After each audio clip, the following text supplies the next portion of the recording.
Provérbios 21:20. Irmãos, são muitos os textos sobre o tempo dos fins. E são muitos tópicos a respeito da família. O nosso tema é a família cristã normal no tempo dos fins. Então são muitos textos que nós temos que ver. E eu vou começar de dentro para fora. Eu vou começar olhando um texto que fala sobre a realidade de dentro de nós, sobre as questões pessoais da vida da gente. Eu vou estudar com os irmãos brevemente o texto de Mateus 25, a parábola das 10 virgens, e como isso se aplica de alguma forma às nossas vidas no tempo dos fins. Mas eu gostaria de iniciar com esse versículo antes de nós termos mais um momento de oração. Ele diz assim: tesouro desejável, Provérbios 21:20.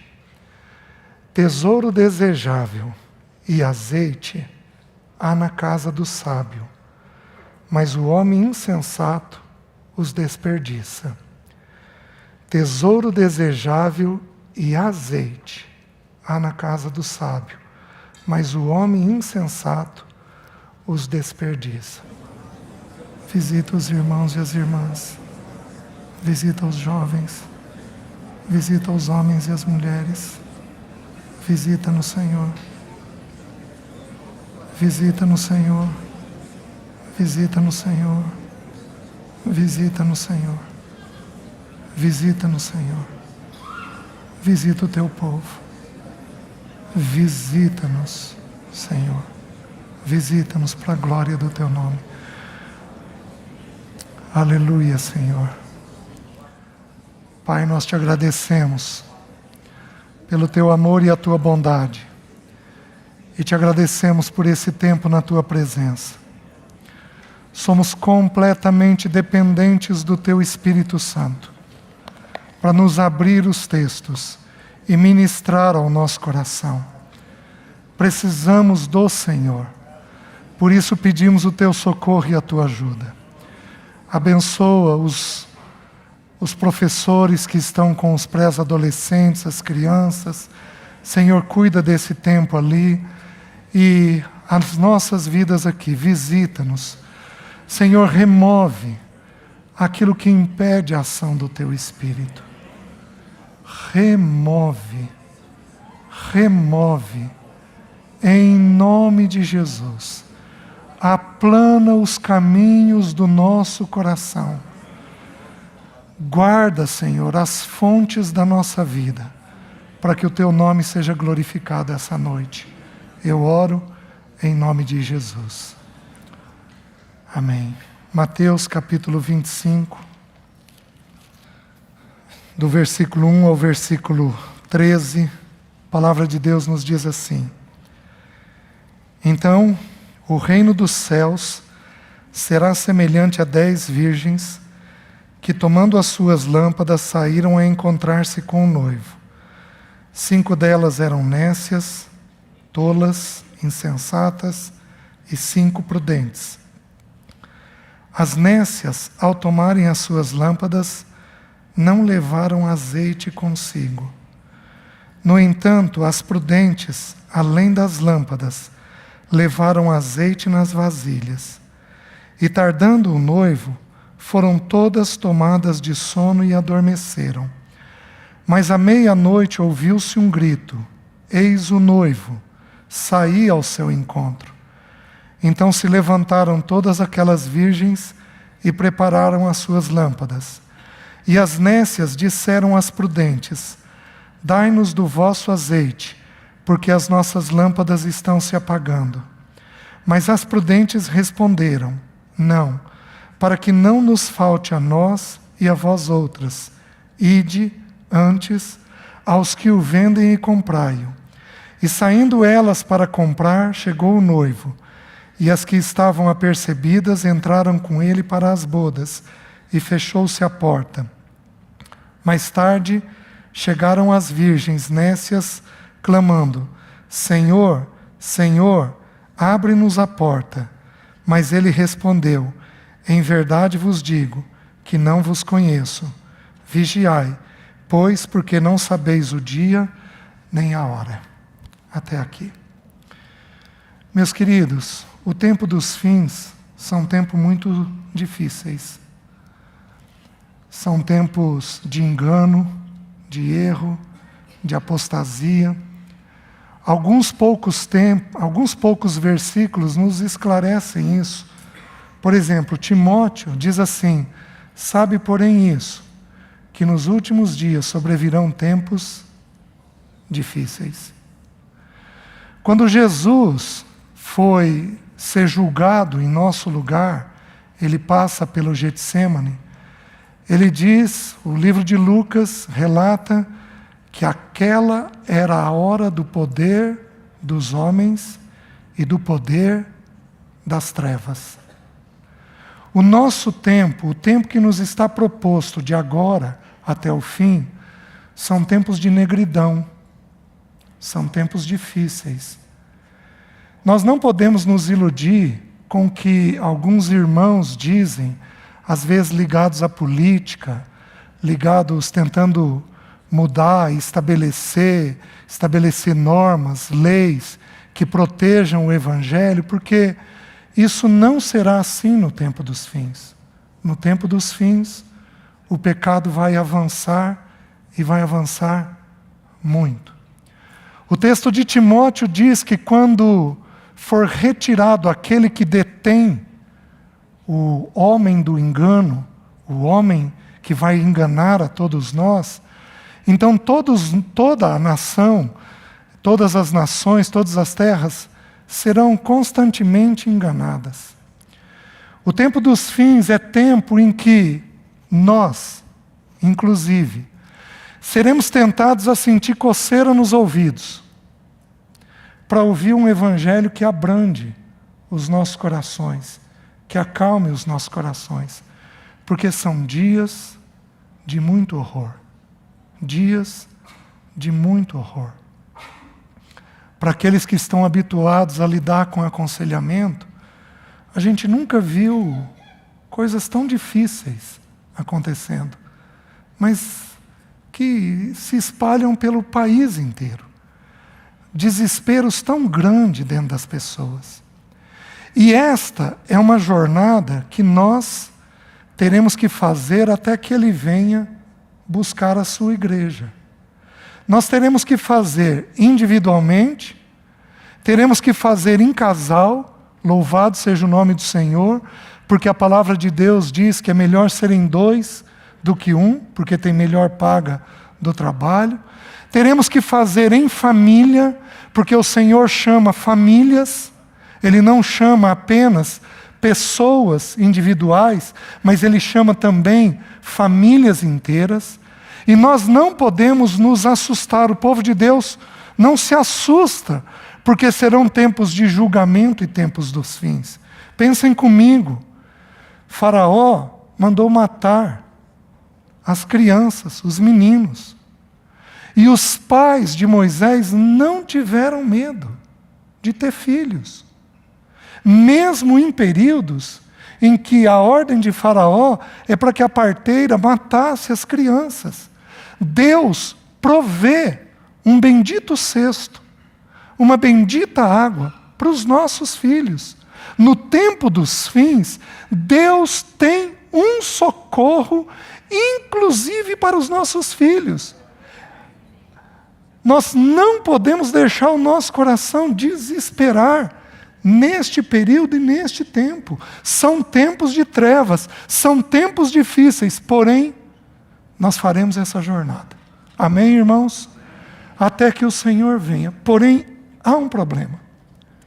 A parábola das 10 virgens é uma parábola muito comum. O Senhor fala ela no contexto em que Ele está falando do tempo dos fins. Então Ele vem desde o capítulo 24, falando daquilo que vai acontecer.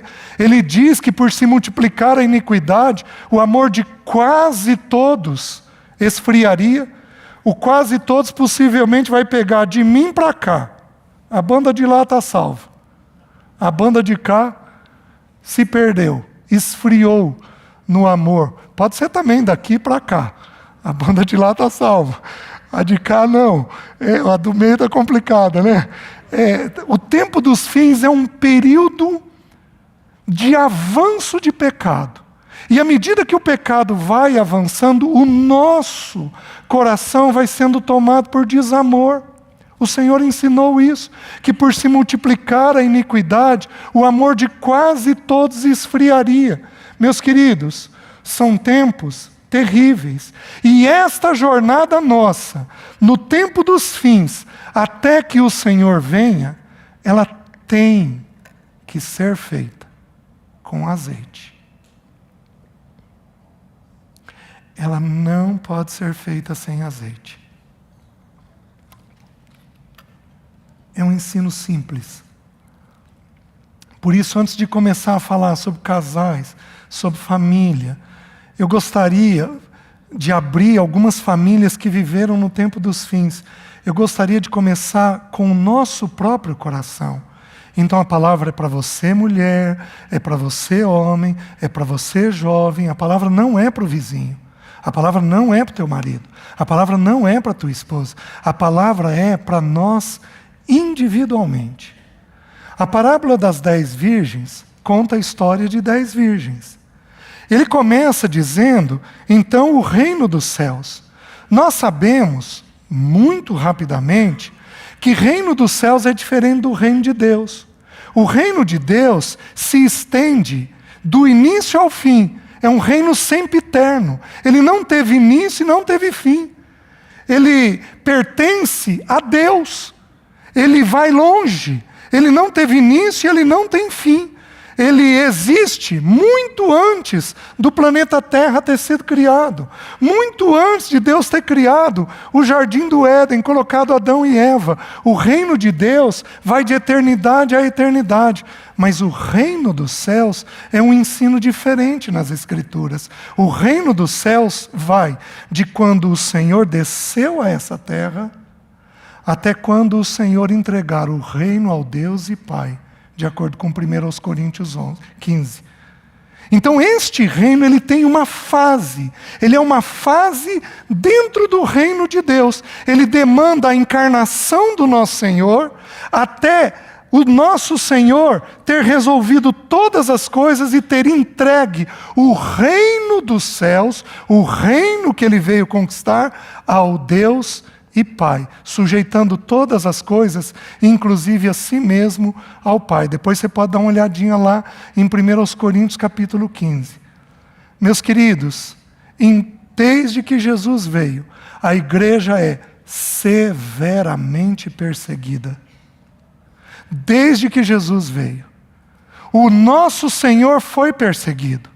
Os profetas que falaram dele foram perseguidos. João Batista, que foi o precursor dele, foi perseguido, morreu decapitado. Nós seremos perseguidos. E quanto mais você for luz nesta terra, mais perseguição haverá em torno da sua pessoa. Jesus nos disse assim no livro de João: o mundo me odeia porque eu revelo que as suas obras são más. Não tem jeito de vivermos um testemunho nesse período agora sem que a nossa vida seja odiada das pessoas. Nem sempre dos ímpios. Muitas vezes, dentro da própria igreja, nós teremos problemas. Por quê? Porque são tempos de fins. Então ele diz que o reino dos céus é semelhante a 10 virgens. Nós também sabemos que a virgem, de acordo com 1 Coríntios 11:2, revela a igreja. Então toda vez que uma virgem for mencionada nas Escrituras, ela tipifica a igreja. Quando nós estudamos as parábolas, nós temos que entender uma coisa simples. A parábola tem um ensino central. Qual é o ensino central da parábola das 10 virgens? Algumas eram prudentes e algumas eram tolas, eram nécias. Nós só podemos interpretar algo a mais numa parábola quando nós temos clareza de outros textos que nos deem base para poder fazer aquela interpretação. A questão das virgens é muito fácil, é muito simples. Por quê? Porque o texto bíblico, Paulo diz: mas eu zelo por vós, com zelo de Deus, para vos apresentar como virgem pura a um só esposo, que é Cristo o Senhor. Então, as 10 virgens falam da igreja.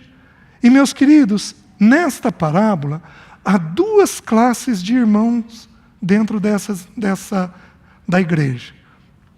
Que irmãos são esses? Alguns são nécios e alguns são tolos, alguns são prudentes. O que são nécios? Nécios são irmãos, a palavra nécio significa tolo. É interessante porque alguns irmãos partilham essa parábola dizendo que as tolas não são salvas. Isto não é verdade porque elas são virgens. Mas sabe por que eles interpretam isso? Porque a palavra nécio traduzido para nós, ela tem 2 sentidos. Ela tem o sentido de tolo, mas ela também tem o sentido de ímpio, de incrédulo. Porém, como é virgem, nós sabemos que não é ímpio e não é incrédulo. Então, são pessoas tolas, insensatas. Mas é diferente daquela pessoa que faz coisa nada a ver. Meus queridos, tem muitas pessoas insensatas. Aliás, insensatez é um pecado difícil de resolver. Mas difícil de resolver. Porque o sujeito, o irmão, parece que não raciocina bem. Ele fala coisa nada a ver. Ele se intromete em assunto que não precisa se intrometer. Ele, de acordo com os textos de Provérbios, são muitos textos falando do tolo, do insensato, ou do louco, que é mais ou menos a mesma coisa, é a mesma interpretação.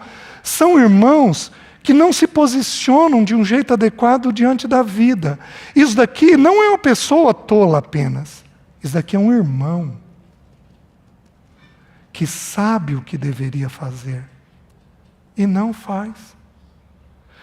Quando a gente usa a lei da primeira menção nas Escrituras, a primeira vez que a palavra insensato aparece na Bíblia é no Salmo 14, versículo 1. Diz assim: diz o insensato no seu coração, não há Deus.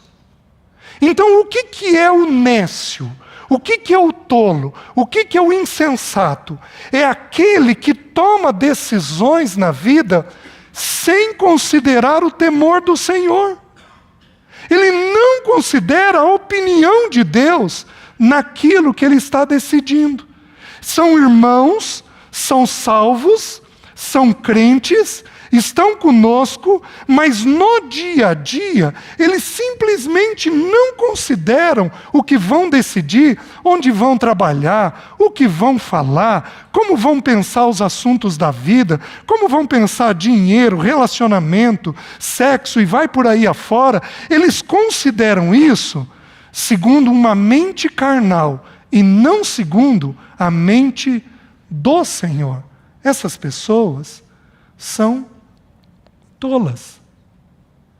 E elas são pegas depois, sem o devido cuidado, na hora que o noivo volta.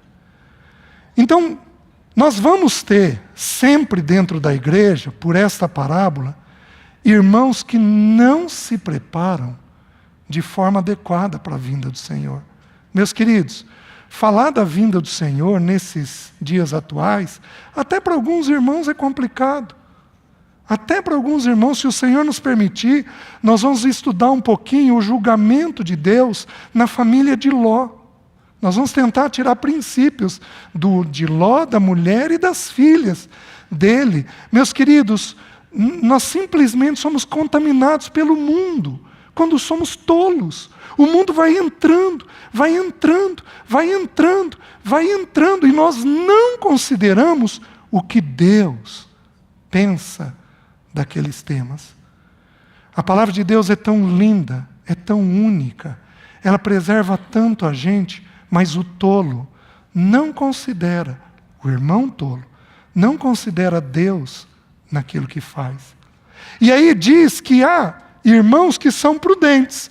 O que significa a palavra prudente? Ele tem dois sentidos. Pode significar inteligente e sábio, mas ele pode significar também... Espera aí, deixa eu pôr o óculos. Uma pessoa atenta aos próprios interesses. Só que ela não tem nada a ver com alguém egoísta. Tem a ver com a preocupação de que o Senhor está vindo. Ela tem completa atenção de que o Senhor vem a qualquer hora. Por isso, ela é vigilante. Então nós vamos ter dentro da igreja essas duas classes de irmãos. Nós vamos ter dentro das famílias cristãs essas duas classes de irmãos. Às vezes nós temos um homem que é sábio e nós temos uma mulher que é insensata. Jó. O que a mulher dele falou? Olha a tua condição. Amaldiçoa Deus e morre. Olha a resposta dele. Procedes como uma louca. Sabe o que é a palavra louca? Insensata. Tola. Procedes como uma louca qualquer. Então, às vezes, nós vamos ter nas casas dos irmãos homens prudentes e mulheres tolas. Mas nós podemos, às vezes, ter até o inverso. Lembram de Nabal e Abigail? Davi, quando elogia ela, elogia a prudência dela. Porém, Nabal significa o quê? Tolo. Aliás, a palavra tolo, no hebraico, a palavra insensato no hebraico é Nabal. A interpretação é Nabal. Ele é a encarnação da insensatez. Aquele homem completamente insensato, tomando decisões à revelia, sem parar, sem considerar. Nós podemos, meus queridos, ter famílias nessa condição. Nós podemos ter filhos insensatos, que são irmãos, salvos nossos, porém, também são insensatos. O que nós fazemos? Nós olhamos a parábola e aprendemos com ela. A parábola ensina assim: as nécias, ao tomarem as suas lâmpadas, não levaram azeite. No entanto, as prudentes, além das lâmpadas, levaram azeite nas vasilhas. Qual é a diferença das duas? A diferença das duas é o azeite. As duas são virgens, as duas classes. As duas classes são virgens, são crentes. As duas classes levam as lâmpadas, que fala do testemunho que nós devemos ter nesta terra. Então, fala de como nós devemos testemunhar nessa terra. Porém, uma classe não tinha azeite, outra classe tinha azeite. Quando, de novo, nós estudamos a lei da primeira menção, e nós estudamos a palavra azeite, a primeira vez que a palavra azeite aparece na Bíblia é em Jacó. Ele teve aquele sonho, ele sonhou e viu os céus abertos, e viu uma escada e anjos de Deus subindo e descendo por ela. Olha que lindo! Ele tem esta visão. E aí ele acorda, impressionado com aquela visão. Ele sabe que aquele lugar é um lugar santo, que Deus está falando com ele. Então o que ele faz? Ele pega a pedra que ele usou de travesseiro, erige ali uma coluna com aquela pedra e ele derrama azeite. Nós sabemos que o azeite derramado sempre representa uma visitação do Espírito Santo sobre as nossas vidas. Então, o que é levar azeite e o que é não levar azeite? É termos uma relação diferenciada com o Espírito Santo de Deus. Ou não termos esta relação com o Espírito Santo de Deus. Não há forma de termos um testemunho externo se não tivermos azeite. derramado no nosso interior. Não há. Jovem, você não vai conseguir preservar o testemunho do Senhor se você não preservar a tua relação com o Espírito Santo de Deus dentro de você. Meus queridos, a Bíblia é muito simples.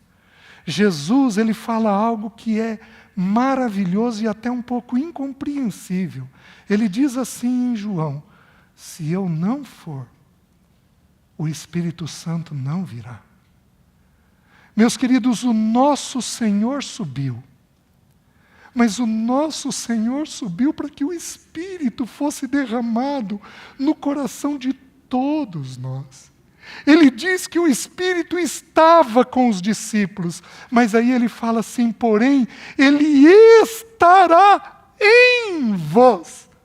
O nosso bendito Senhor sobe aos céus para que nós possamos receber a visitação do Espírito Santo nos nossos corações, a habitação do Espírito Santo nos nossos corações. Aí nós temos a Trindade definida: Deus, o Pai, nos céus, habitando os céus, Deus, o Filho, sentado à destra do Pai, e o Espírito Santo de Deus fazendo habitação em nós e nos preparando até o bendito dia da volta do nosso Senhor.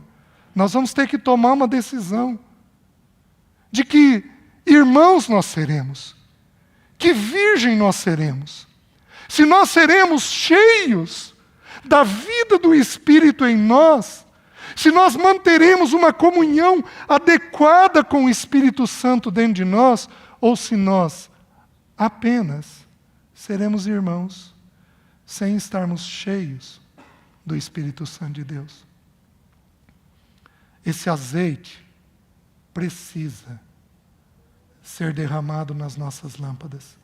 Nós precisamos encher as nossas vidas do Espírito Santo de Deus, senão nós não passaremos pelo tempo dos fins. Deixa eu mencionar para os irmãos algumas coisas.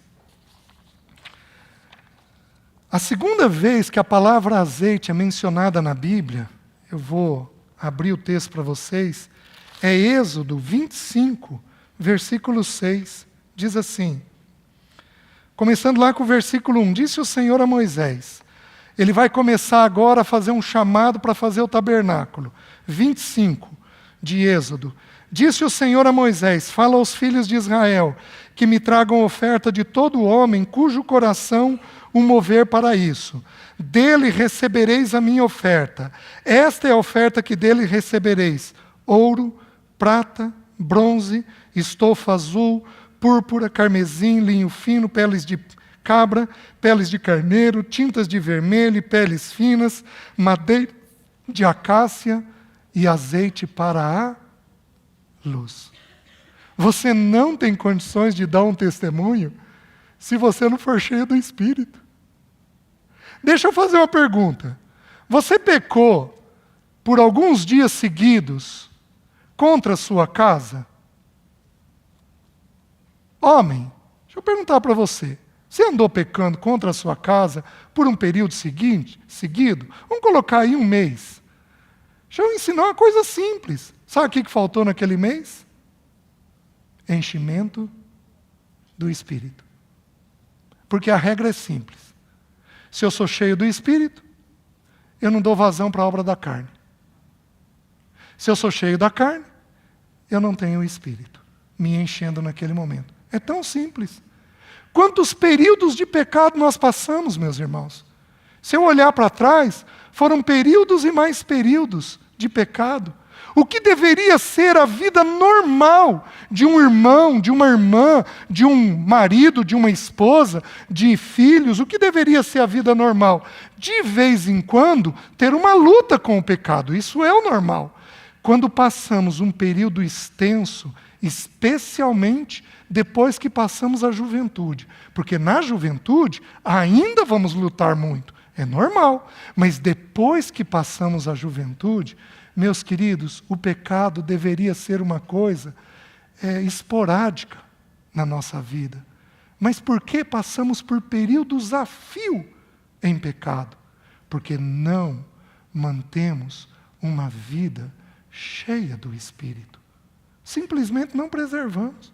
Por isso, não há luz, não há testemunho. Nós temos a lâmpada, somos a lâmpada, temos um testemunho para dar, porém não conseguimos dar este testemunho porque a vida do Espírito não está nos enchendo. Vejam a terceira menção, ainda em Êxodo, Êxodo 27, versículo 20. Vejam o que diz lá. Ordenarás aos filhos de Israel que te tragam azeite puro de oliveira, batido, para o candelabro, para que haja lâmpada acesa continuamente. Meus queridos, o assunto é tão sério de sermos cheios do Espírito, o assunto é tão sério diante de Deus, que Deus prometeu para si mesmo que nunca faltaria lâmpada acesa na presença dEle. Nunca. Você pega talvez a época mais tenebrosa de testemunho da nação de Israel, que foi a época que Elias estava profetizando. Meus queridos, ele fala para Elias, Elias, eu reservei para mim 7.000 que não dobraram o joelho a Baal. Meus irmãos, eu não sei que decisão você vai tomar, mas a primeira vez que eu ouvi falar do remanescente de uma igreja dentro da igreja, a primeira vez que eu ouvi falar disso, eu tomei uma decisão pessoal. Eu disse para o Senhor, Senhor, me ajuda. Mas não faz sentido eu viver se não for para ser uma lâmpada na tua presença. Os irmãos estão entendendo? Não há. Não apenas isso, quando nós abrimos em Levítico, não abram, capítulo 8, quando Moisés unge Arão e seus filhos, Moisés toma o sangue do bode que havia sido morto, ele pega o sangue e vai e põe na ponta direita da orelha, põe na ponta direita do polegar direito e põe na ponta direita do dedão do pé. Olha a evolução. O que o Espírito está nos ensinando? O sangue, de acordo com Hebreus, nos fala da remissão de pecados. Então, nosso ouvido vai aprender a filtrar o que é pecado e o que não é. Nossas mãos vão poder tomar a decisão do que é pecado e do que não é. Nossos pés vão poder tomar a decisão do que é pecado e do que não é. Nós temos condições disso. Eu ouço, eu decido e eu caminho. Eu ouço, eu decido e eu caminho. Porém, meus irmãos, alguns versículos na frente, o versículo diz que Moisés pega o óleo e esparge sobre a roupa de Arão e seus filhos. A roupa nos fala do quê? Das obras nossas. Apocalipse nos ensina isso.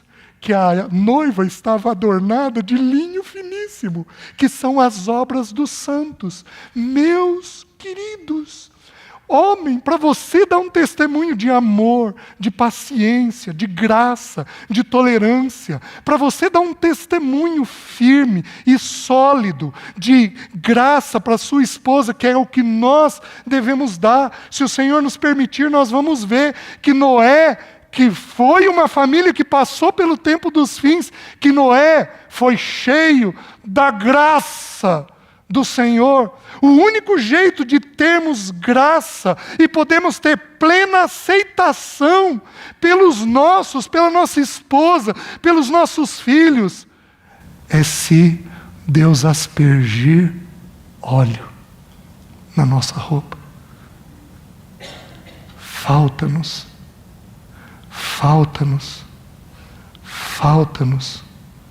preservar esse relacionamento com o Espírito Santo. Falta-nos preservar isso.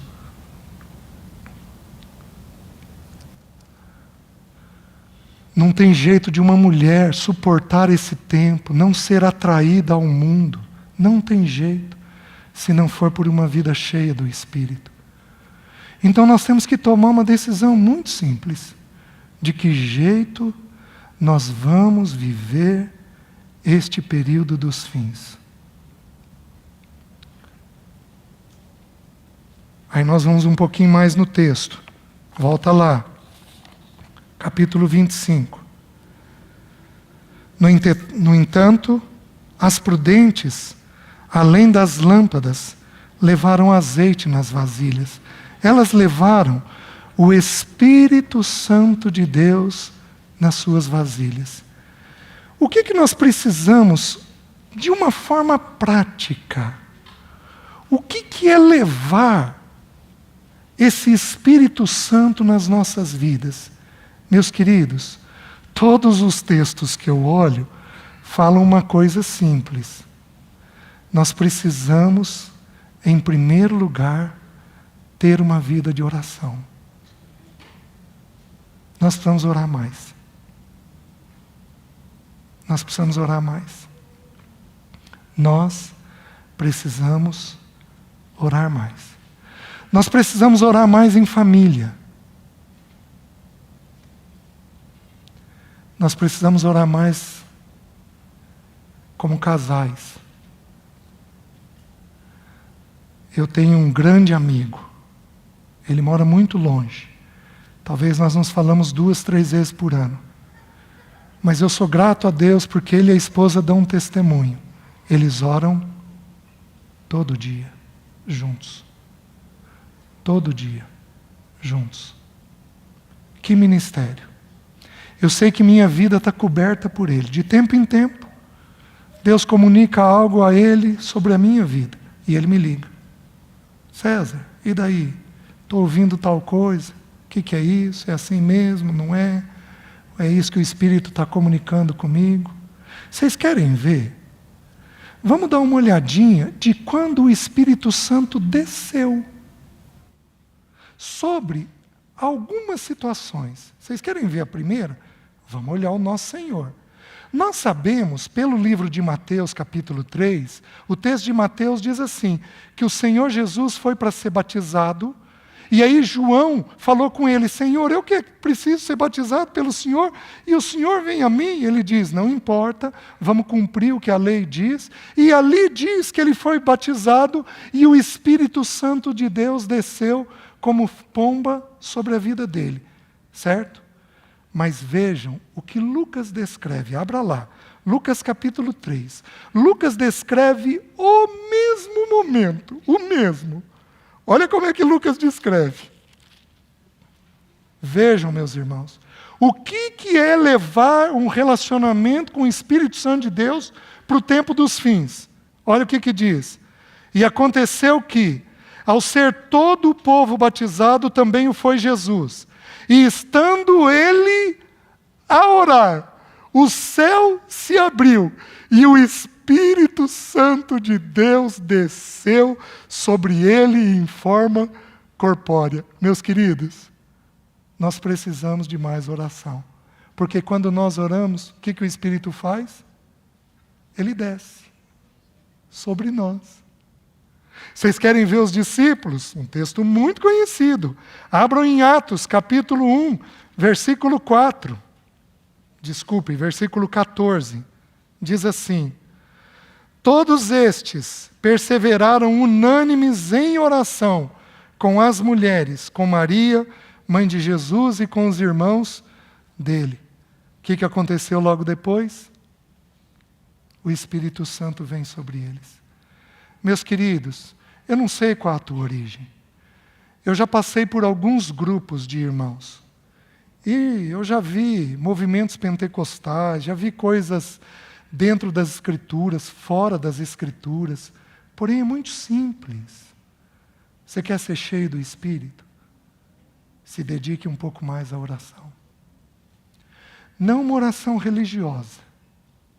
Não uma oração religiosa. Não uma oração para doutrina. Não faça isso.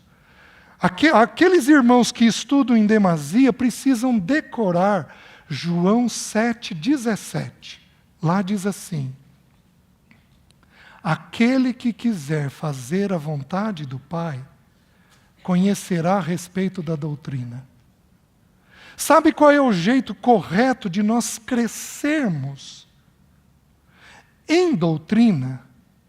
É buscando a vontade de Deus. Se o nosso coração não for sujeito à vontade de Deus, a doutrina que for depositada em nós, por mais correta que seja, vira um perigo. Porque ela não procede de uma vida quebrantada. Quantos irmãos, todos nós já conhecemos, que tiveram uma vida excepcional de estudo, de conhecimento, mas ficaram com um cabeção desse tamanho e com um corpinho deste tamanho. Por quê? Porque tinham conhecimento, porém aquilo não decorria de conhecer a vontade de Deus de uma vida, de uma forma pessoal, íntima. Precisamos ir ao nosso Pai em oração, mas nós precisamos ir de forma devocional. Precisamos ir num relacionamento de um filho com o Pai, onde todo dia a gente tem prazer de ouvir aquele cochicho do Pai no nosso ouvido. Quem de nós, por mais velho que seja, não ama o abraço de um pai ou de uma mãe? Meu pai faleceu há 16 anos. Ele andava comigo de braço dado. Meus queridos, eu tenho saudade disso até hoje. Quem de nós não ama um aconchego de um pai, de uma mãe, um cuidado de um pai ou de uma mãe? Esta é a nossa relação com o nosso Deus. Uma relação íntima, devocional, pessoal, de crescimento íntimo, de foro íntimo. Depois, então, nós simplesmente crescemos na doutrina. Entendemos a doutrina. Conhecemos a doutrina. E não somos perturbados pela doutrina. Por quê? Porque o coração está ajustado na vontade do Pai. Os irmãos entendem? Então há uma decisão a ser tomada. Abram ainda em Lucas capítulo 11, deixa eu confirmar. Lucas capítulo 11, versículo 9 a 13. Esse texto me tocou há alguns anos atrás. Eu estava num encontro de homens. E, meus queridos, isso virou uma oração para mim.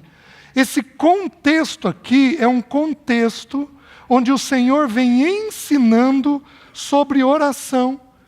E é tão interessante, as duas passagens estão separadas uma da outra.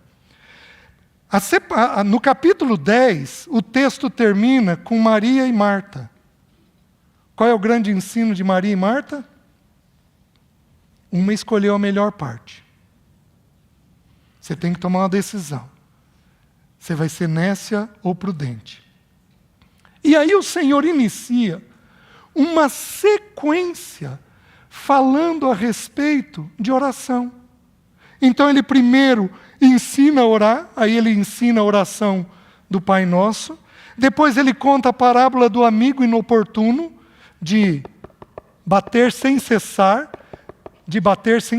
nos ensinando a constância que nós devemos ter a respeito da oração. É interessante que eu pulei ali no Pai Nosso, o Senhor ensina a orar 3 coisas dele e 3 nossas.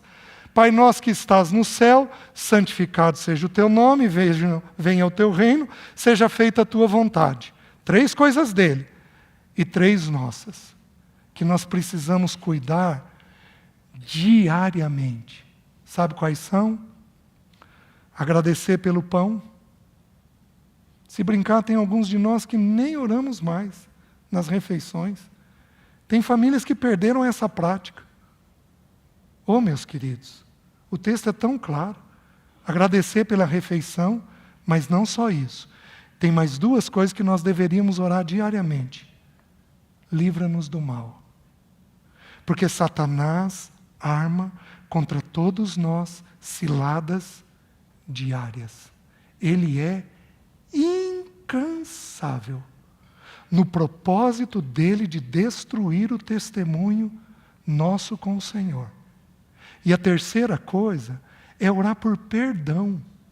Porque se você quer uma coisa que nos afasta de um bom relacionamento com o Espírito Santo de Deus, é crítica. Alguém aqui é crítico? Não levanta a mão, não. Hoje, você já criticou?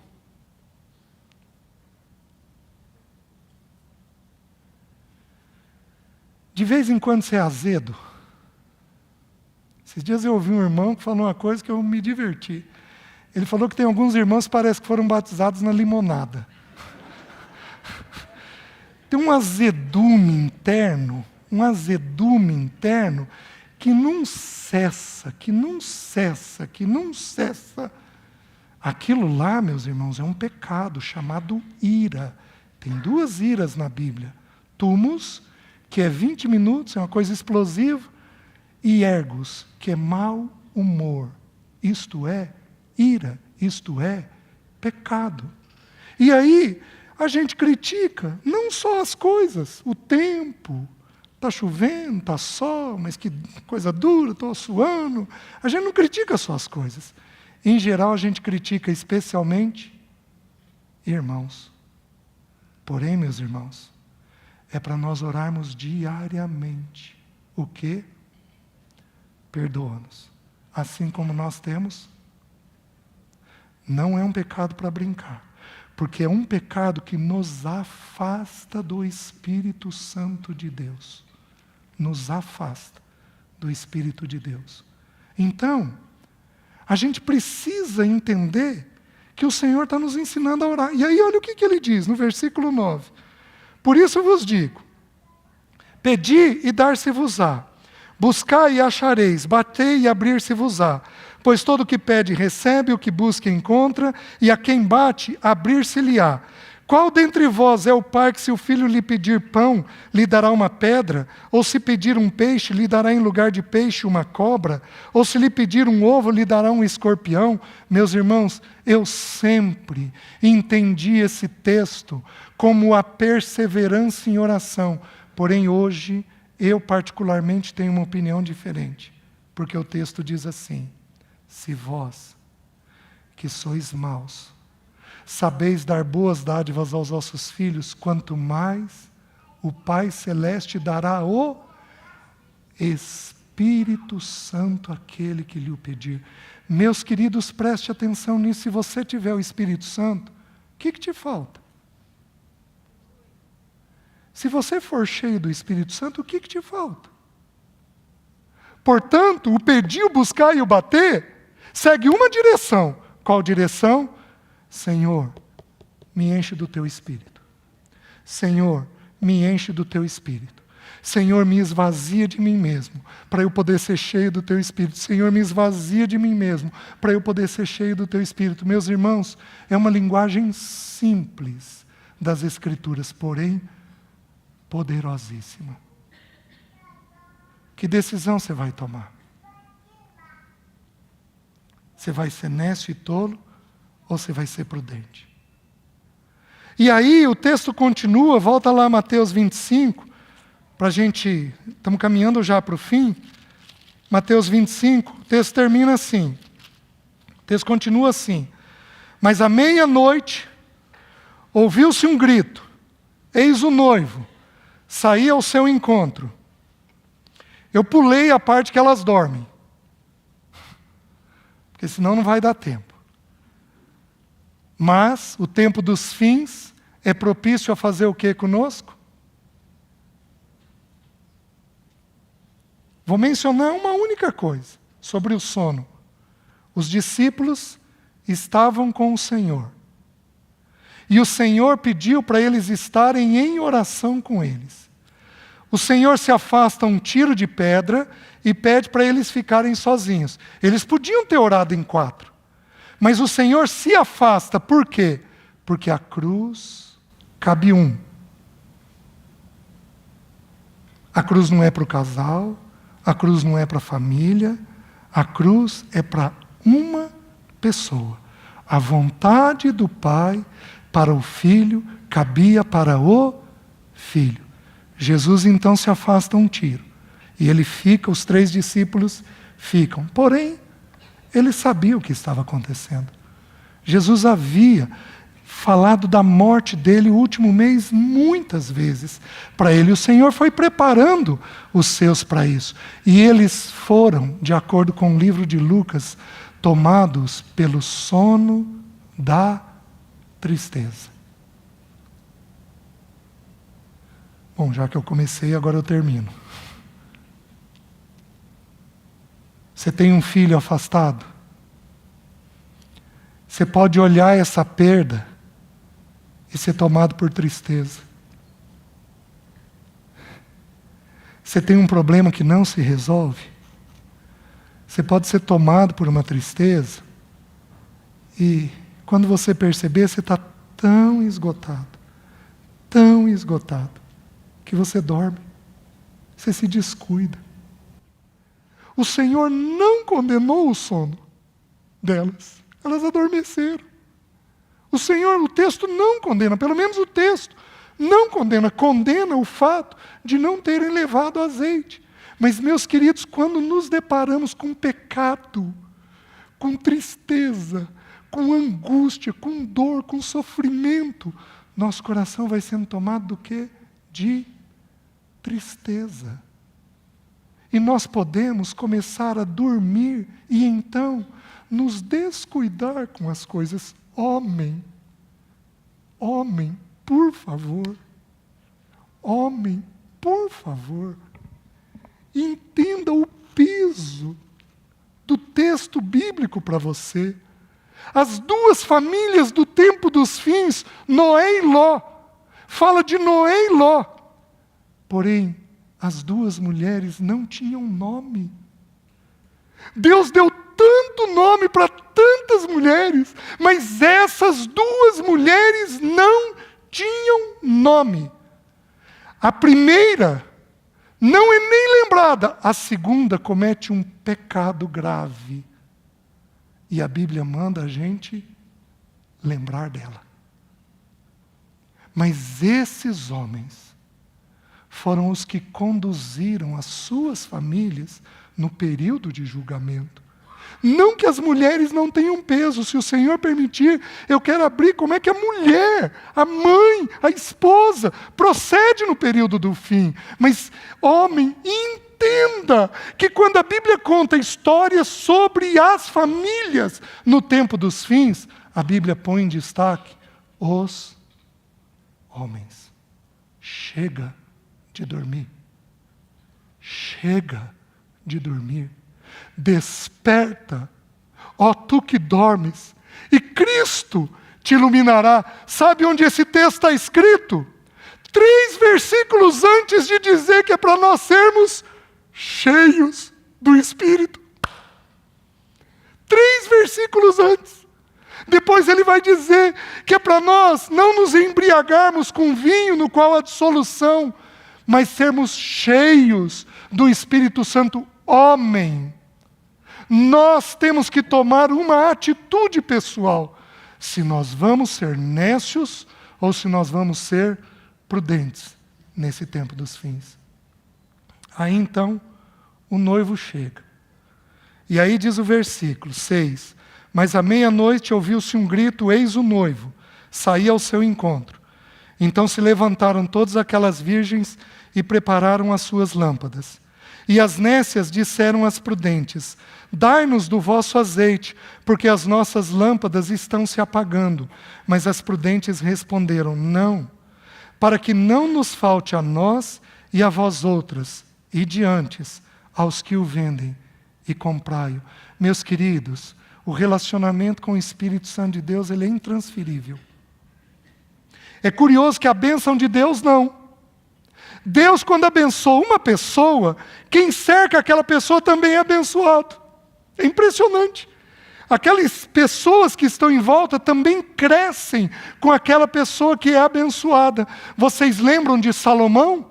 Lembram quando a rainha de Sabá foi visitá-lo? Lembram que ela falou? Bendito és tu, Salomão, pela sabedoria que Deus te concedeu. E benditos são os que estão perto de ti para provarem de tudo aquilo que você vive. Você pega Abraão. Abraão, ele enriqueceu. Quem que enriqueceu junto com ele? Ló. Porque a bênção de Deus, ela enriquece, não apenas aos seus, mas a quem está perto de você.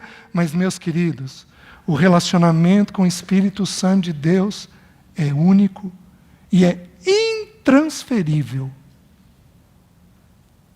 Dá-nos do teu azeite. Não tem condição. Você precisa comprar. E eu quero encerrar com essa palavra. Tem preço o relacionamento com o Espírito. Tem um preço. O Espírito Santo não pode encher o que é cheio. Então o primeiro custo é o esvaziamento. Se você quer viver o tempo dos fins, você tem que se esvaziar. Vou dar um exemplo. No seio familiar.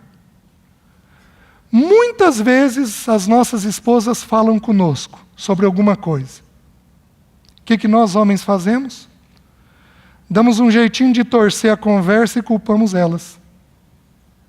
Irmãs, estou certo? Amém?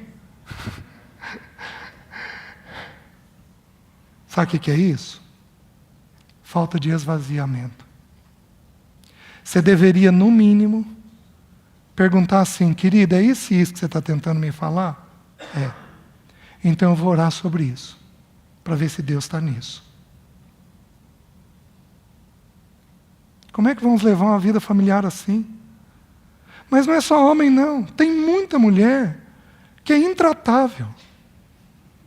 Tem muita mulher que é obstinada, que é determinada, de um jeito errado. É curioso, mulher, você é forte. Não perca uma vírgula da tua força. Só que preste atenção no que eu vou dizer. Se você for forte no que é errado, você é obstinada. E isso é como pecado de feitiçaria. Porém, se você for forte naquilo que o Senhor tem, você é obediente. Então, a mesma característica da força pode te levar para um ponto ou para outro. Você tem que decidir. Não perca a tua força. Perca, considere para onde você vai canalizar ela. Então, tem um preço. O primeiro preço é o preço do esvaziamento. E junto com o esvaziamento, está tudo descrito lá no texto de Filipenses 2, a partir do versículo 5. Junto com o esvaziamento, vem o segundo preço. Qual que é? A humilhação. Você precisa se abaixar.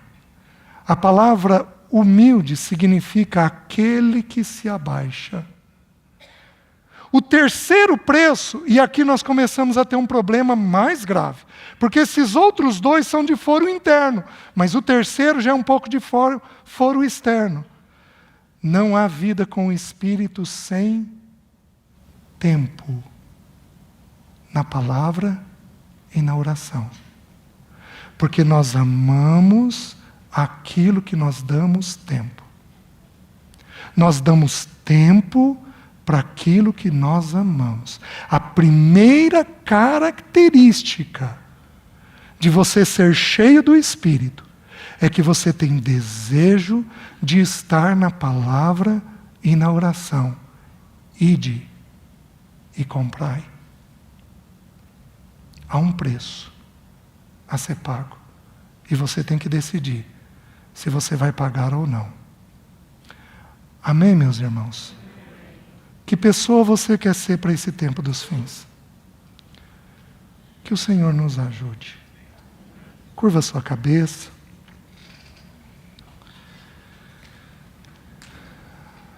Senhor, tem misericórdia de nós. Tem misericórdia de nós. Perdoa-nos porque temos sido carnais. Perdoa-nos porque não temos nos enchido do Teu Espírito. Senhor, nos perdoa. Nos arrependemos, Senhor, porque temos sido noivas nécias. Temos sido virgens tolas. Ó Senhor, nos perdoa. Senhor, nos visita, nos dando o entendimento dessa relação com o Teu Espírito. Nos ajuda, Senhor, a sermos cheios dEle, a andarmos nele, a recebermos uma porção maior da parte dEle. Senhor, visita as nossas vidas. Visita os homens que estão dormindo e desperta eles. Fortalece aqueles homens que têm mantido uma vida contigo. Visita as irmãs que têm vivido com tolice, atrás de tantas coisas inadequadas. Visita essas irmãs. Tira elas da tolice e da loucura e coloca elas, Senhor, cheias do Senhor. Visita os nossos filhos. E, Senhor, nem uma unha deles vai ficar para trás. Porque nós não criaremos filhos para o pecado. Não criaremos, nós criaremos filhos para o Senhor. Por isso, ajuda-nos e concede-nos do Senhor. É a nossa oração, em nome de Jesus. Amém. Amém, irmãos.